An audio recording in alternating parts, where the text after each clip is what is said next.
to start out, I apologize I didn't do anything to work on a background here, but luckily you're not going to have to look at me very long. I want to get really quick through a couple things, and we're just going to get straight to the video.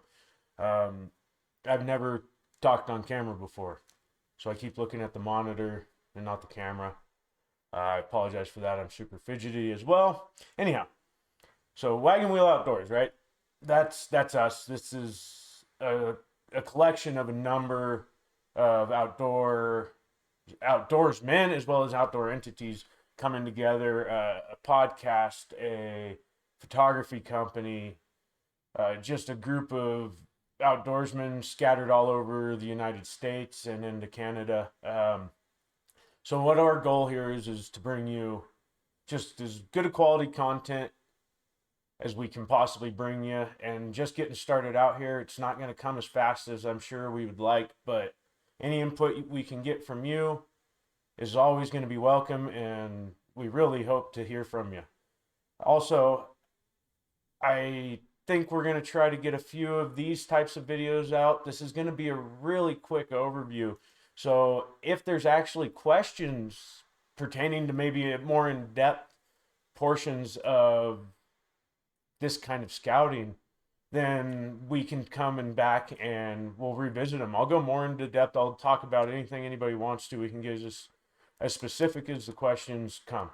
So anyhow, again, I want to thank you for checking us out. And hopefully you enjoy the video, and hopefully it's got some little bit of information you can take away from this. So here we go. All right.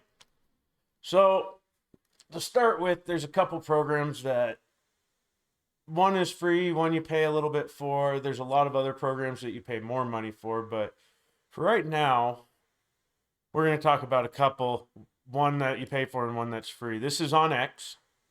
A lot of people have, I'm sure, heard of it, and we're going to start with this. I like to start with this program. For me, I always kind of end up orientating myself north-south like this because my brain works that way. But anyhow, we'll go above here and we're going to come down. Let's go to Arizona. I've been talking with some friends about some stuff and possibilities in Arizona in the future, and I have never looked at the state of Arizona at all. So this will be a good one. I know that not everyone can pay for a subscription that covers the entire US, so maybe it's just your state, or maybe you can buy it for one state at a time, knowing that you want to travel somewhere else, like to Arizona, let's say, next year. So it's worth spending a few extra bucks. And if not, there's stuff that is free out there like Google Earth that we'll talk about. First of all, since we haven't done anything here for Arizona, we're going to start out by adding some map layers. There's some that are just generic that have to do with hunting in general. Most of these I haven't found any use for in the areas that I hunt, except maybe some stuff with like wildfires, if that was a concern. Trails and Rec water is a good one to have on springs and guzzlers, overlays like that. I believe I already probably have those added. Yeah, so here you go. So here's some more stuff if that was pertinent to you. But we're going to go to the state-specific stuff now. I've already added a few, but just kind of in preparation. So I'm just going to add these other ones because I feel like I'm looking at this, and Arizona has set their state up for hunting recreation. If you go to their state stuff, they're pushing it for non-residents too. It's reasonably affordable, and with some homework, I think you can do it. All right, so here we are. We added some layers to stuff here. We're in Arizona. We're going to turn on something like Arizona private land. We'll turn on government lands. And let's start with some hunt zones. So if you knew the zone you were going to hunt, that would be where you'd start, obviously. So we're just going to say, let's just pick, I don't know, let's go up here close to Nevada, kind of California border. There's Havasu. This is like the Sonoran Desert. Let's look in here. This is all mountainous. I like this. So there you go. We start to zoom in and we have some colors come up. This is where these layers start to come into play and become important. I'm going to dump this stuff right now because I don't need too much going on. We'll look at those later.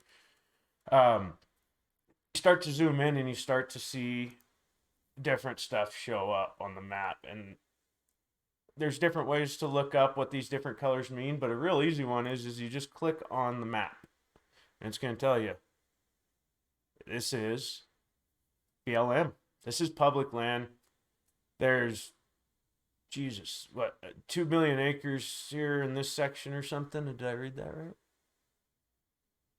Yeah, so that's there. This is that deer zone. It's telling you which zone it's in. If we get down here, so in a deer unit, it's latitude and longitude. I'm going to hit copy on this in case I forget to say it again. This is what we're going to take over to Google Earth here in a little while. I imagine I'll pick a more specific point, but just as an idea. All right, so here we are. This is all BLM. There's mountains. We know we can fly in to the airport here. It's not that far away. It's Phoenix, right? So maybe this is an area we're interested in. It's like 42, 44A. This is all BLM stuff. So maybe we'll go real close to the city. All right, so this is a deer zone. There's a lot of BLM land. It's not a lot of elevation. So we don't know if we're going to like it, but we're going to take a little closer look. And as we do, we see this is Bighorn Mountain Wilderness. This is wilderness area. So that's going to be something to think about. This is going to reduce, obviously, now our traffic. There's less roads. Turn that off. So we know this is all BLM.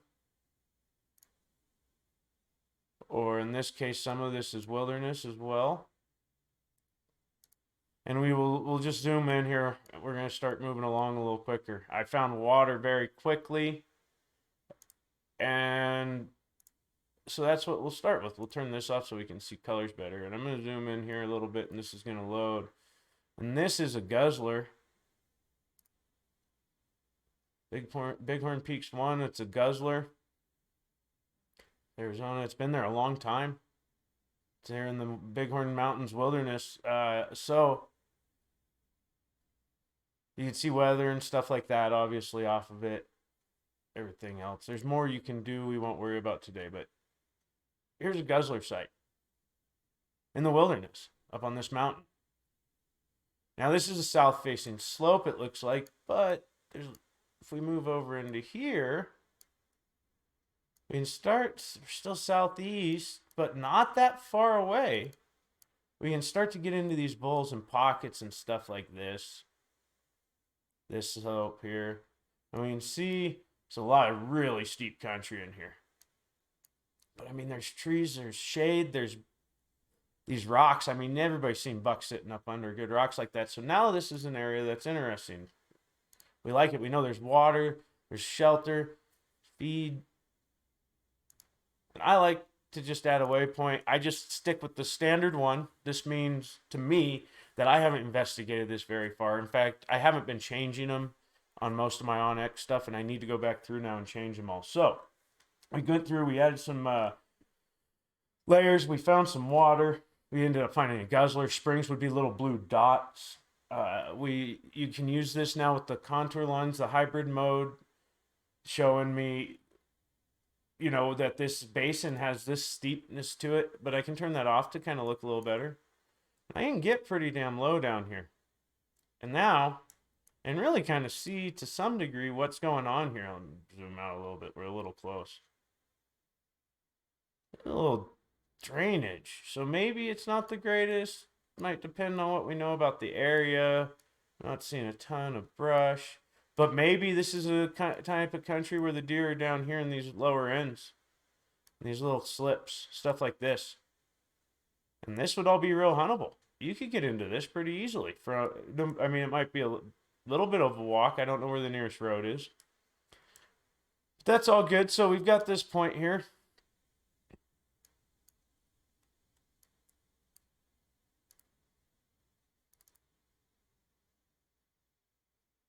All right, so here we are. We'll click on that. And we want to come here. We're going to get the latitude and longitude. We're going to copy that because this is what we want to look at. We can see that there might be some glassing points from above down in over the edges, maybe depending on how high this is, shooting opportunities or across if it's a rifle hunt, or maybe you know the deer aren't up in that and they're down here in these fingers. None of this jumps out at me, but this Arizona hunt is a whole different thing, something I've never done before, so who knows. So we'll take those and we're going to hop over. Last place I was looking at was Bali, interestingly enough. Not a place I'm even interested in really going, but it was just part of a discussion. Here we go. So we're going to pop over to our coordinates that we copied. Now, the reason that I use multiples isn't so much that I think one is better than the other, but the satellite imagery comes from different times. I'm zoomed in too far. Of year. Sometimes. So you can see slightly different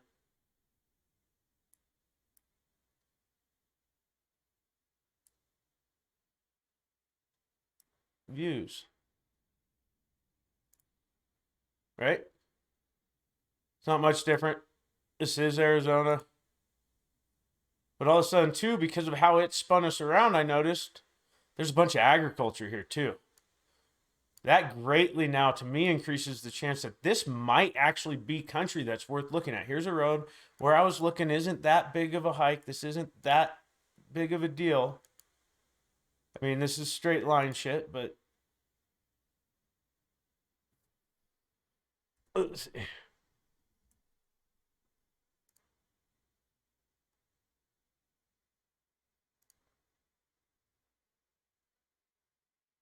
You start marking out paths, and there's ways to measure this distance and everything else. Anyhow, you start to see how much information a guy could get using this. We can zoom out again here. We'll go, or actually we'll just go back to OnX because it's a little more fluid for me to use. We'll go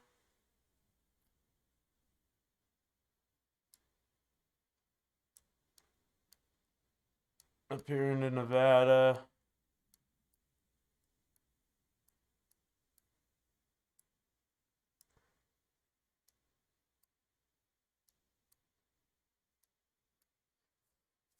And you can track and save everything, all your markers. But as I zoom in, I can see that this is, and this is all area I've hunted, but this is quote unquote private, but the way the laws work, all this is accessible, tons of food and cover and water. And that's, so you would just use that. You could see these trails. There's all types of different overlays. These are just really good ways to kind of start at least getting an idea. And then if you can, when you head out there to actually scout, at least you have somewhere to start with. When you add this into contacting other hunters, there's a lot of hunters out there who will help you and help share information or at least guide you in a direction. I know there's bad ones out there, especially online, but there's a lot of really good, helpful people out there who want to support other hunters as well. Calling state and federal wildlife officials as well. And then within conjunction with maps and these programs, you can really start to build a plan for an area you've never seen before and hopefully put together a good and enjoyable hunt. So thank you again for stopping in and watching the video. I hope that it helped you. And if you have any questions, please leave them in the comments and we'll get back to them. We'll do a more detailed one if that's actually something people want.